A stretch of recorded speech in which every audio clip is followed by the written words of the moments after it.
Halo semua, balik lagi bareng gue Fian Rafael. Dan seperti biasa di video kali ini gue bakalan lanjutin alur cerita yang sebelumnya pernah gue upload.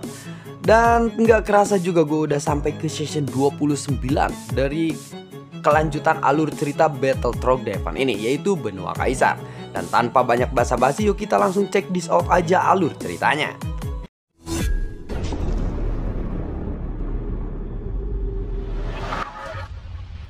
Di episode sebelumnya, nomor urut 9 dan nomor urut 10 sedang menyerang sosok dewa kematian. Pada saat ini, pedang di tangan nomor 9 berubah menjadi pedang raksasa berukuran 10 kaki. Sedangkan untuk senjata nomor urut 10 memunculkan badai. Dan dalam beberapa detik, badai itu melonjak hingga ketinggian mencapai 1000 kaki. Pada saat berikutnya, serangan kedua pria itu pun menyapu ke arah dewa kematian. Mereka tampaknya sangat percaya diri pada senjata terlarang mereka. Tetapi dewa kematian tidak menganggapnya begitu serius. Dia bahkan masih sempat untuk bisa membunuh petarung-petarung dunia Taisu lainnya sebelum dua serangan itu datang kepadanya. Ketika serangan mengejutkan dari kedua pria itu terjadi, dewa kematian hanya mengangkat kepalanya saja. Kemudian dia hanya menebaskan pedang di tangannya dengan cara yang biasa-biasa saja. Senjata di tangan dewa kematian terayun dengan indah. Namun itu bisa mengguncang serangan nomor urut 9 dan juga nomor urut 10 ini. Serangan yang berkekuatan begitu kuat pun memicu gelombang badai di sekitarnya. Tekanan ini terus berlanjut. Kita sepertinya harus melepaskan serangan terkuat kita dari senjata terlarang ini dan bunuh dia secara langsung, ucap dari nomor 9 ini. Di mana dengan satu serangan, senjata atau skill senjata yang mereka keluarkan bisa hancur dengan satu kali ayunan senjata si dewa kematian ini. Mendengar itu, nomor urut 10 pun segera mengangguk. Sejauh ini, para petarung dunia Taisu pasti belum mengungkapkan kekuatan mereka yang sebenarnya. Saat melihat itu, Shen pun bergumam di dalam hatinya. Dan dia melihat pemandangan ini. Shen yang berada di sampingnya masih tidak percaya dengan kekuatan dewa kematian. Namun, dia juga merasa sedikit khawatir. Akan tetapi, ketika dia berbalik dan melihat si rubah iblis berekor 9 yang tampaknya masih terlihat santai, Shen pun juga akhirnya bisa menghela napas lega. Mungkin di mata mereka, kedua orang ini tidak akan bisa mengancam si dewa kematian. Jadi mereka masih bisa terlihat santai. Namun ada alasan lain juga yang sebenarnya mungkin belum diketahui oleh Shen sampai saat ini. Saat ini Shen langsung memandang ke arah dewa kematian yang telah tersapu oleh serangan dari kedua orang itu. Dia berada di dalam api ungu. Dan sementara ini, sepertinya dewa kematian masih tidak melakukan gerakan apapun yang sudah berada di dalam serangan itu. Shen tidak khawatir kepadanya. Tetapi seiring berjalannya waktu, masih tidak ada pergerakan dari dewa kematian hingga saat ini. Shen memeriksa api itu, dan ini bukanlah api sungguhan, tetapi ini adalah energi penghancur yang terbentuk dari ledakan kekuatan immortality mereka. Dan kekuatannya juga sangatlah dahsyat. Baru setelah kekuatan immortality nomor 9 ini habis, nyala api ungu kehitaman itu pun perlahan menghilang. Sepertinya teknik kita berdua sudah cukup untuk bisa membunuh orang itu, ucap dari si nomor urut 9 dengan penuh percaya diri. Dan perlahan-lahan dia lalu menarik 10 pedang hantu tertinggi dan menatap ke arah pedang ungu kehitam-hitaman yang telah mulai menghilang. Namun akan tetapi, api itu mulai menghilang. Sosok besar di dalam api ungu itu muncul kembali di hadapan mereka semua. Terlebih lagi, ternyata api yang kuat ini terus-menerus diserap oleh dewa kematian. Mustahil, serangan kita seharusnya sudah cukup untuk bisa membunuh seseorang langkah ke-6 Kaisar Immortality. Namun, dia bahkan bisa menyerap serangan kita berdua untuk dari si nomor 10 dan nomor 9. Dia benar-benar tidak bisa percaya dan menerima bahwa kenyataannya si dewa kematian ini masih sama sekali tidaklah terluka. Malah serangan mereka dihisap olehnya. Sebaiknya kita segera mundur, ucap dari nomor 10. Kekuatan orang ini mungkin berada di atas langkah ke-7 Immortality. Dia tidak akan bisa kita hadapi dengan hanya menggunakan seni bela diri terlarang saja, jawab dari si nomor urut 9 ini. Setelah mengatakan itu, keduanya lalu mengangguk serempak, dan sayap di punggung mereka pun mengepak dengan cepat. Dan mereka sudah siap untuk pergi ke belakang, untuk bisa melarikan diri dari si dewa kematian ini. Tiba-tiba, dia lalu berkata, si dewa kematian berkata, "Berhentilah," ucap dari si dewa kematian ini. Dan sayap di punggung kedua orang itu tiba-tiba berhenti mengepak, dan mereka hanya bisa melayang di tempat saja. Ketika keduanya berhenti bergerak, di balik topeng dewa kematian, ada api ungu hitam yang mengembun menjadi bola energi hitam. Yes. Kemudian bola energi hitam itu menyelimuti kedua orang itu. Baik nomor 9 maupun nomor 10 tentu saja sangat terkejut. Mereka berjuang keras untuk bisa bergerak, namun semua usaha mereka sama sekali tidak menuai hasil. Mereka hanya bisa menyaksikan tanpa daya saja saat api ungu kehitaman itu yang awalnya mereka gunakan untuk membunuh dewa kematian malah berbalik menyerang mereka sendiri sekarang. Krisis kematian yang sangat kuat pun tiba-tiba menyelimuti mereka berdua. Perasaan ini langsung membuat mereka berdua panik. Mereka pada akhirnya hanya bisa mengirimkan pesan kepada nomor urut 2 saja, dan yang lainnya untuk meminta bantuannya. Sementara itu, bola energi yang dilepaskan oleh dewa kematian sudah mulai mengenai mereka. Wow. Kekuatan yang dahsyat pun menyapu ke mereka berdua seperti badai. Dan mereka berdua terkurung di dalam badai itu. Nomor urut 9 dan nomor urut 10 ini benar-benar dibordar-bandir di dalam sana. Dan armor dewa palsu di dada mereka pun akhirnya runtuh. Dan seluruh tubuh mereka juga berlumuran darah. Bentuk tubuh mereka sudah tidak seperti manusia pada umumnya, di mana bengkok-bengkok, menyon-menyon, dan juga babak belur. Serangan itu sangatlah ampuh, ucap dari Saiyan yang memandang ketika dia melihat dewa kematian ini melepaskan skill mereka sendiri. Pada saat keduanya meledak, Saiyan langsung segera melesat ke arah mereka, karena armor dewa palsu mereka atau armor dari keduanya ini memiliki level yang lebih tinggi dari apa yang dimiliki oleh Saiyan sekarang. Jadi, Saiyan segera bergegas untuk melesat ke arah mereka. Tidak. Armor dewa palsu dari kedua orang itu akan diambil kembali oleh orang-orang dari dunia Taisu. Saiyan pun segera mengulurkan tangannya ke arah cairan armor dewa palsu yang terdekat. Tepat ketika Saiyan hendak menangkapnya, tiba-tiba ada angin kencang yang bertiup ke arahnya. Dan cairan armor dewa palsu itu langsung tersedot. Saiyan pun lalu mendongak atau terkejut untuk melihat siapa yang telah melakukan itu. Kamu bukanlah lawanku, ucap dari sebuah suara yang terdengar di balik armor itu, dan sepertinya suara itu adalah suara seseorang wanita. Hah, apakah kamu yakin? Jawab dari Saiyan. Kamu telah melanggar aturan dari dunia Taisu dengan mengambil armor dewa palsu kami. Padahal kamu tidak memiliki garis keturunan dari dunia Taisu. Jadi sepertinya hari ini kamu harus mati, ucap dari wanita itu. Sementara itu, di dada wanita itu memiliki 5 kristal merah yang berkedip. Ini adalah jumlah kristal merah yang terbesar pada armor dewa palsu yang pernah dilihat Saiyan sejauh ini. Saat Saiyan melihat angka di lengannya, ada tulisan angka 3 di lengannya. Saiyan juga tidak menyangka bahwa petarung dunia Taisu nomor 3 ini berencana untuk menyerangnya saat ini atau berhadapan dengan Saiyan. Kekuatan immortality yang terkandung di dalam 4 kristal saja sudahlah sangat luar biasa. Apalagi orang ini yang memiliki 5 kristal merah di dadanya, pastilah memiliki kekuatan yang lebih kuat lagi. Namun Saiyan tidak merasa khawatir karena itu. Sepertinya armor dewa palsu yang kamu gunakan memiliki level lebih tinggi daripada kedua orang yang sebelumnya, bukan? Jadi kali ini aku ingin sekali mengucapkan terima kasih kepadamu sebelumnya, ucap dari Saiyan dengan sedikit mengepalkan tinjunya. Mendengar kata-kata itu, nomor 3 pun terkejut. Hah, benar-benar bocah sombong. Jangan pikir kamu bisa melakukan apapun yang kamu mau dengan bantuan orang yang kuat di sampingmu itu. Tanpa bantuan orang lain, kamu tidak akan bisa melawanku, jawab dari si nomor 3 ini. Setelah itu, Saiyan tiba-tiba berbalik untuk melihat posisi si dewa kematian. Dan saat ini dewa kematian sedang terjerat oleh rantai merah. Sepertinya pasukan dari dunia Taisu benar-benar ingin berencana untuk menghukum atau mengekang si dewa kematian ini. Bagaimanapun, dewa kematian baru saja membunuh nomor urut 9 dan juga nomor urut 10. Jelas saja ini membuat pasukan dari dunia Taisu sangatlah marah.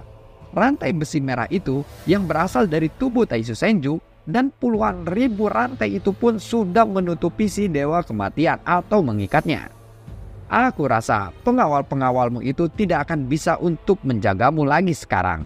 Jika kamu ingin menghindari rasa sakit, lebih baik kamu menyerah dan ikut saja denganku, atau kamu akan dipukuli olehku sampai mati. Jadi pilihlah dengan bijak, mau langkah mana yang akan kamu tempuh. Jika kamu menyerah dengan cepat, maka aku akan mengampunimu. Kamu hanya cukup untuk melepaskan armor dewa palsu yang kamu gunakan. Dan ceritakan padaku bagaimana detailnya kamu bisa mengendalikan armor dewa palsu itu. Kamu harus melakukan itu demi kebaikanmu sendiri. Jika tidak, aku akan membunuhmu sampai mati di sini, ucap dari si nomor 3. Ketika dia berbicara, Sen melihat bahwa armor dewa palsu di nomor 3 ini mengalir dan kemudian membuat sebuah pedang tajam yang muncul di lengannya. Dan dia secara perlahan lalu mengangkat pedang itu dan mengarahkannya langsung ke arah Saiyan. Ada kekuatan immortality yang lebih agung mengalir dari kristal merah di dadanya. Dan aliran energi itu menyatu dengan pedang yang ada di tangannya. Saiyan pun berpikir bahwa ini sudah waktunya dia mengambil tindakan. Tanda di alis Saiyan pun berkedip-kedip dan energi yang kuat dari tubuhnya pun langsung menyebar. Telapak tangannya secara perlahan lalu meraih pedang Bang Huang Quanzong di punggungnya. Aku telah membunuh beberapa petarung dari dunia Taisu sebelumnya. Dan di balik armor itu, kalian sangatlah lemah. Aku pun penasaran mengapa kalian bisa mengkultivasi diri kalian sendiri padahal kalian hanya mengandalkan armor itu saja. Jika kalian terus melakukan ini, maka tidak heran sumber daya dunia Taisu akan segera habis. Dan pada akhirnya kalian harus menjara sumber daya dari dunia lain. Itulah alasan kalian selalu menjara orang-orang dari dunia lain atau mengambil sumber daya dunia lain.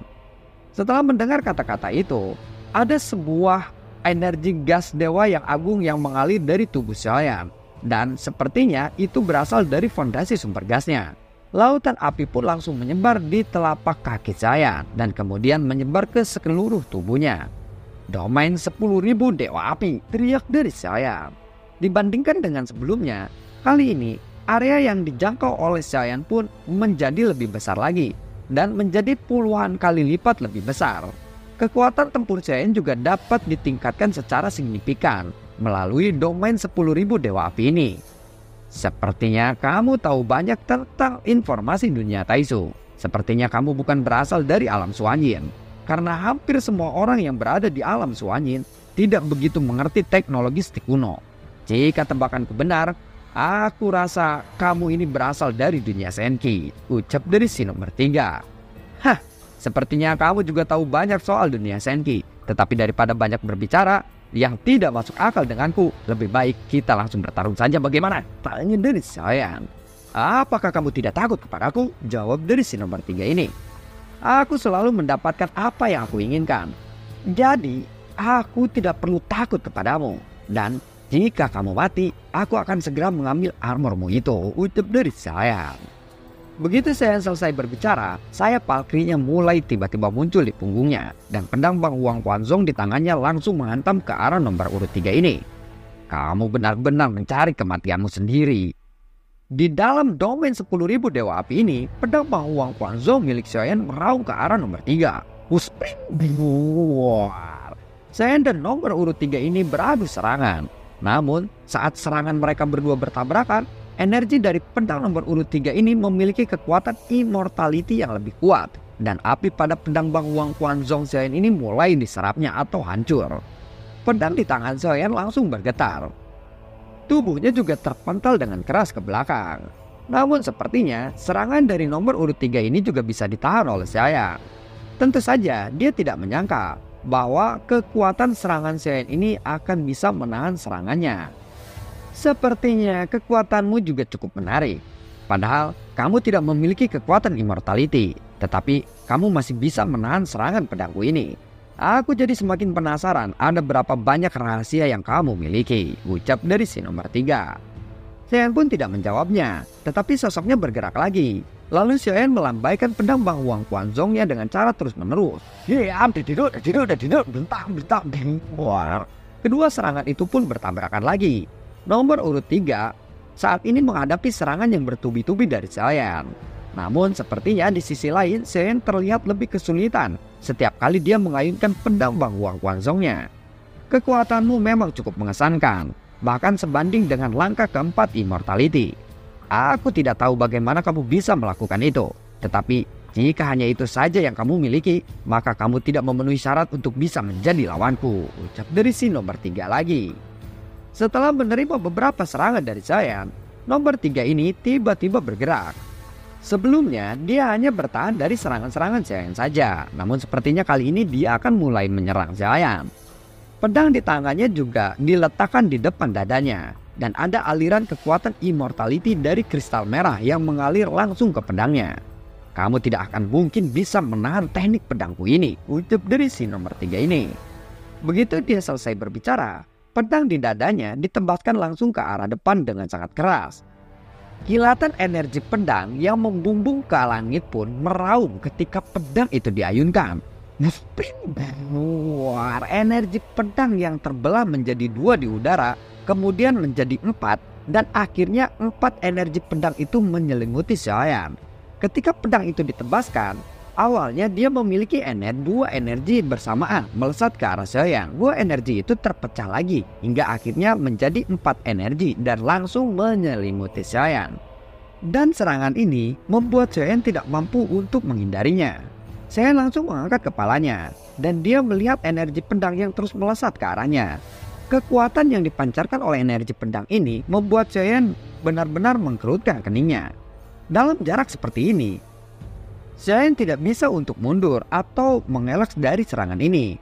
Namun, dia sepertinya juga ingin mencoba apakah dia bisa menerima serangan ini secara langsung dengan kekuatannya saat ini atau tidak. Xiaoyan pun memegang pedang Bang Huang Quanzong-nya dan pedang berat itu langsung dipenuhi dengan nyala api yang membara. Pedang berat itu juga memancarkan cahaya berwarna-warni. Meskipun terlihat mempesona, apa yang harus dilakukan oleh Xiaoyan ini adalah dia menghadapi serangan dari kekuatan Immortality yang sangat kuat. Tahukah kamu bahwa aku juga memiliki kekuatan Immortality, ucap dari Xiaoyan yang saat ini bersiap-siap untuk menahan serangan dari orang itu. Saat ini Xiaoyan masih menggunakan armor dewa palsu, meskipun hanya ada 3 kristal merah di dadanya saja, dan itu sepertinya sudah cukup untuk membuat Xiaoyan bisa menahan serangan ini. Xiaoyan sudah sangat percaya diri untuk bisa menahan serangan ini. Kekuatan Immortality dalam kristal merah itu pun langsung menyebar ke seluruh armor dewa palsunya dan lalu meluas ke lengan Xiaoyan. Akhirnya berkumpul di pedang Bang Huang Quanzong-nya. Jari-jari Xiaoyan sudah memegang pedang Bang Huang Quanzong-nya dengan sangat erat. Dia memegang pedang Bang Huang Quanzong dengan kedua tangannya. Kemudian dia mengangkat tangannya dan mengayunkan pedang itu tanpa ragu-ragu. Pedang petir pemakan api, teriak dari Xiaoyan. Meskipun ini hanya skill bertarung tingkat tinggi, seiring dengan peningkatan kekuatan Xiaoyan saat ini, maka teknik ini digunakan akan menjadi lebih kuat lagi saat kekuatan Xiaoyan juga lebih tinggi.